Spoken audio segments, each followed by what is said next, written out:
నమస్కారం అన్నంగారావు గారు. నమస్కారం. ఓం నమః శివాయ. మన కార్యక్రమాన్ని ఎప్పుడు కూడా ఒక చక్కటి మెసేజ్ తో స్టార్ట్ చేస్తాము. సో ఈ రోజు మాకు మా ప్రేక్షకులకు ఎలాంటి కథ తెలియదు, చిన్న కథ చెప్పుకొని కార్యక్రమంలోకి వెళదాం. తప్పకుండా. ఒక ఊర్లో ఒక మహా విద్వాంసుడు ఉన్నాడు. ఆయన అంటే చాలా గౌరవం, కానీ ఇంట్లో తినడానికి లేదు. విద్వాంసులు సాధారణంగా అలాగే ఉంటుంది. ఒక పక్క కళ ఉంటుంది కానీ దరిద్రం తాండవిస్తూ ఉంటుంది. దానికి తోడు ఆయనకి పెళ్ళయింది, భార్య కూడా నల్లగా బొగ్గులాగా ఉంటుంది. ఓ పక్క దరిద్రం, ఓ పక్క భార్య అందవిహీనం. ఆయన అలా కాలం గట్టుకొస్తున్నాడు. ఒక మునీంద్రుడు, ఒక పెద్ద ఆయన వాళ్ళ ఇంటికి అతిథిగా వచ్చాడు. అతిథిగా వస్తే అతిథి మర్యాదలన్నీ చేసిన తర్వాత తమ బాధలు చెప్పుకున్నారు. బాధలు చెప్పుకుంటే ఎప్పుడు కూడా పేరుపై పేరైతే ఉంది కానీ దరిద్రం ఇంట్లో తాండవిస్తోంది, ఇది ఎలాగ ఏం పోవట్లేదు, ఏం చేయాలి అంటే, సరే బాధపడకండి, ఓ 3 కొబ్బరికాయలు ఇస్తాను, ఈ 3 కొబ్బరికాయలు మీ దగ్గర పెట్టుకోండి. మీరు ఏదన్నా కోరుకొని ఒక కొబ్బరికాయ కొడితే ఆ కోరిక ఫలిస్తుంది. అలా 3 కోరికలు మీరు తీర్చుకోవడానికి 3 కొబ్బరికాయలు ఉపయోగపడతాయి. మీ దరిద్రం దీంతో తీరిపోతుంది. మీరు ఆలోచించి మీకు ఏం కావాలో మీ జీవితంలో మీ ఇద్దరు ఒకరికొకరు సంప్రదించుకొని సరైన కోరికలు కోరుకొని కొబ్బరికాయలు ఉపయోగించుకోండి అని చెప్పి ఆ పెద్ద ఆయన వెళ్ళిపోతాడు. 3 కోరికలు చాలా ఎక్కువ కదా. సరే అనుకుంటే ఆ 3 ఇచ్చేసి వెళ్ళిపోతే అప్పుడు భర్త అంటాడు, ఇప్పుడు మనం కోరికలు మొదలు పెడదామా అని. ఏం కోరుతారండి అని అడుగుద్ది భార్య. ఏం లేదు, ముందు నీ మొహం చూడలేక చేస్తున్నాను, దెయ్యం మొహం వేసుకొని రోజు ఎదురవుతున్నావు. ముందు నువ్వు అందంగా తెల్లగా మంచి అందమైన ఇదిగా తయారవ్వాలి, అప్పుడు నా 3 కూడా బాగుంటుంది అని అడగడానికి బాగుంటుంది అంటే, అది కాదండి, ముందు మనం ఒక స్థాయికి రావాలి, ఈ దరిద్రం పోవాలి, మనం మంచి స్థితిలో ఉండాలి, ఐశ్వర్యం ముందు మనం కోరుకుంటే తర్వాత మీరు అన్నట్టు నా అందం గురించి ఆలోచిద్దరు. కానీ ముందు అది అవన్నీ ఏం వినడు.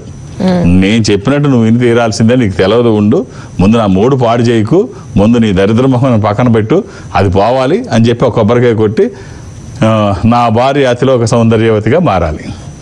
ఆ కొబ్బరికాయ కొట్టంగానే అంతే ఒక దేవకన్యలా తయారైపోయింది. అందం అలా చూస్తుంటే ఎవరికైనా తల తిప్పి వెళ్ళలేరు అనమాట, ఎంతటి వాళ్ళైనా సరే. గంధర్వులు కూడా చాలా తల తిప్పి వెళ్ళలేరు, అంత అందంగా తయారైంది. మహిమ కదా మరి, మామూలుగా పుట్టింది కాదు కదా మహిమ.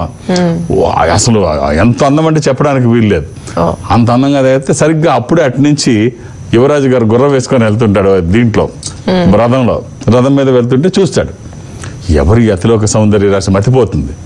మతిపోయి ఇంత అందమైన అమ్మాయి ఉంటుందా అని చెప్పేసి నా కోసమే పుట్టినట్టుంది, అసలు దేవలోకంలో కూడా ఉండదు అని ఫోర్స్ఫుల్. ఎవరు ఆపగలరు, తను ఎత్తుకు వెళ్ళాలంటే వీళ్ళు మామూలు వాడు ఆపగలరా? సరే తీసుకొని తన రథం మీద ఎక్కించుకొని కోటకు వెళ్ళిపోతాడు.